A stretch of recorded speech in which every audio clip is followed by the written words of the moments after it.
Today's episode of the Audiophiliac Daily Show is brought to you by Zoo Audio. So have you noticed there's a lot of integrated amplifiers on the market? Too many, probably.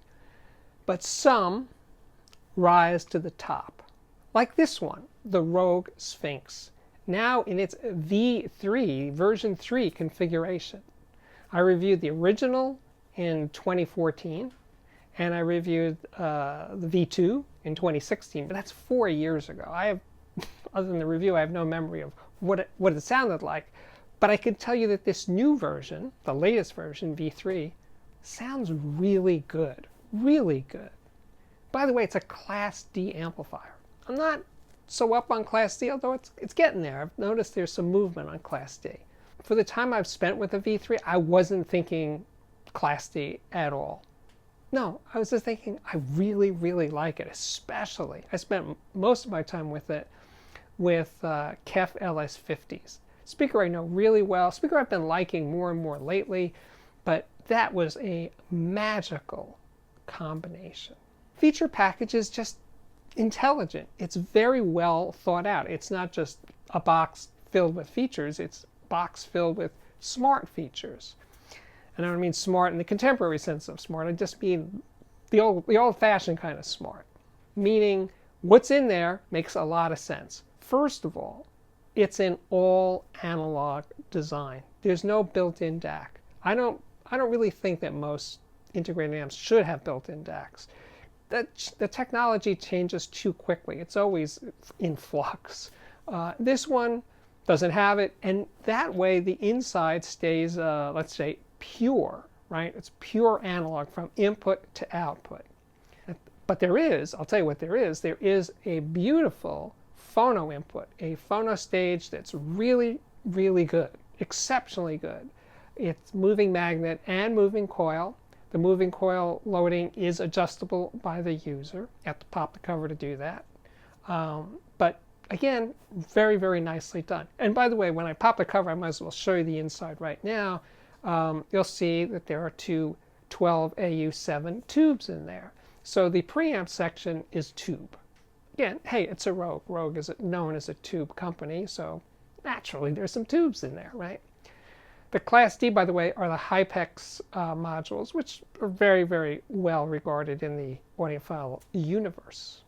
Oh, by the way, the price is $1,595 in the USA, which is, by the way, where it's made. Rogue is an American company, and they proudly build their products in the US with lots of US source parts. Sphinx comes in black or silver finishes. Oh, you're wondering how powerful is it? Yeah, it's 100 watts a channel for 8 ohm loads. There's no 4 ohm load specified, but I can tell you with my experience from the previous Sphinx is that it can happily drive 4 ohm speakers like Magnepans. No problem at all. Very easy peasy, as they say. I'm going to show you the back panel, and you can see it has a variable output. So you could use the Sphinx as a preamplifier, or you could use those variable outputs to drive 1 or 2 subwoofers, a left channel subwoofer and a right channel subwoofer. That's pretty cool. And you can also see that there's fixed level outputs which you could use to drive a tape machine or a recorder of some sort. Some people are into that, aren't you? Not me. Not in decades. Build quality is really good. Very solid. It weighs 25 pounds. And by the way, it has a 3-year warranty. Check out this remote. It's kind of cool. It's sort of frosted plastic. Yes, you can get an all-metal remote, but that's probably going to be a lot heavier than this. And it's got 3 buttons. Even I can remember which is which. It has volume up, volume down, and of course the ever-popular mute.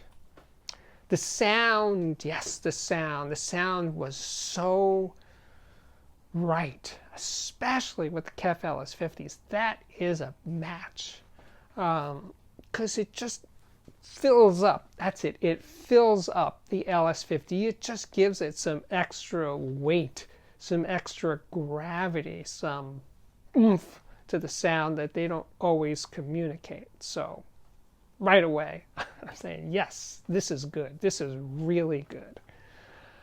In the end, the imaging and space depth, which are, you know, part of the magic of an LS50, were there, definitely. Fully there, fully present. And again, I just fell in love with this combination. Junior Wells, blues legend, his recording for the Telarc label, so it's an audiophile recording, Come On In This House, was exactly what you want that kind of record to sound like. It's mostly acoustic. There's an unprocessed, organic even, quality to this music.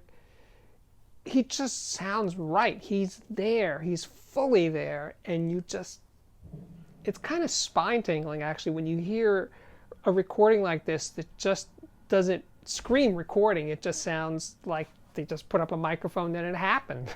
and now you're listening to it. No more complicated than that. Now, it probably was more complicated than that. But the illusion is all that matters. And the illusion was working over these speakers with this amplifier. Have you ever heard of this band, the Libertines, this British band from the early 2000s? I love this record. What a great record. It's almost like the Clash 2.0. It has that kind of raw power, but the thing that's magical about this recording is it sounds like they just went into the studio and knocked it out. They didn't labor over it. They're having fun. You can tell, you really can tell they're having a great time making this music. They probably played it, you know, in clubs on the road for a year or two before they made the record. So they knew the music inside out. And it just has that kind of go for it quality. Now, I was playing this one pretty loud over the LS50s. And now, doing that, if you want to rock out, really rock out, maybe that's going to be the limitation of the LS50s. Well, I had a hedge here, because then I hooked up the PSB Alpha S10 subwoofer. Now, there's no bass management inside the Sphinx, but the blend was super easy to accomplish. I mean, I had it up and running in 5 minutes. And now, with the added oomph on the bottom from the PSB, cranking up the Libertines one more time, it was all there. And I could play it pretty loud. You know, not like live loud, not loud, but loud and loud enough. Loud enough that I was waiting for my neighbors to start banging on my door saying, "Steve, come on, give us a break." But no, that didn't happen. But anyway, seriously, it's nice to have that option, because not all integrated amps have subwoofer outputs. So next up was Can. Now, Can is a German prog rock band from the late 60s, early 70s. They're kind of, well, maybe Germany's Pink Floyd, if you will, but with a more rhythmically oriented sound. The drummer, oh, I wish I could remember his name, is more forward in the mixes, and there's just this kinetic push to their music that I really, really like. And playing it with and without the sub over the LS50s, yeah. So there, the Sphinx can rock out, no problem. Then I tried some headphones. And to play the headphones, you actually put the Sphinx in standby. I used my Sony MDR SA5000 headphones. They're, I don't know, 25 years old, 30 years old. They're beautiful. They have cast magnesium ear cups. I'll show you a picture. They're super lightweight, really, really comfortable, and very open sound. Pop them into the Sphinx, turned up the music, and I was a happy camper. They just opened up. But most people have never heard those headphones, so I used one of my references, and that is an Audeze LCD X planar magnetic headphone. One of the recordings I used for the headphone listening sessions was Eno's The Drop. You know, that's one of those Enos I forget about. But it's so good. There's something about the bass. It has this tactile quality. It's kind of reach out and touch real. It feels like it's moving forward. It's not just keeping the beat. It has this forward momentum that is just really, really exciting. So I could go on and on and on. And I have, it seems, right? I really love this integrated amplifier. I mean, Rogue has a sound. Rogue has a feeling. You know, they're not interchangeable with the others out there. You know, they have a character. It's kind of like Mark O'Brien himself. Just no fuss, no muss, no like dazzling light shows or anything. It's just, it means business. It disappears and it just lets the music happen. I think that's what he's shooting for, and I think that's what he achieves on pretty much all of his designs. But this one, being I think the most affordable Rogue, it just makes it to me that much more special that you can buy something of this quality that sounds this good, that's made in the US, that's backed up with a 3-year warranty.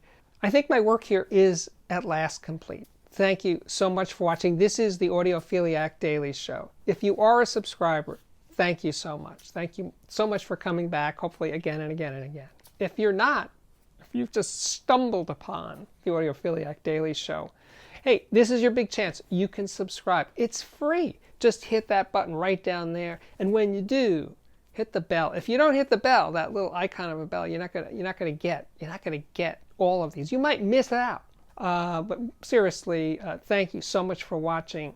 You can follow me on Twitter at AudiophiliacMan, on Instagram at steve.guttenberg, and best of all, check out the Patreon at patreon.com/audiophiliac.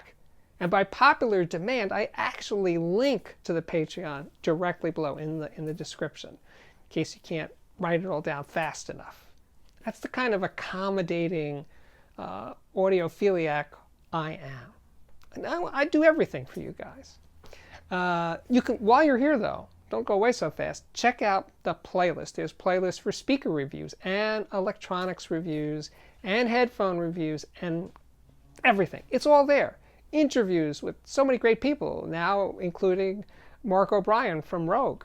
So much great stuff to see and hear. Well, I think now I really am done. So thank you again for watching, and I hope to see you back here again very, very soon. Bye-bye.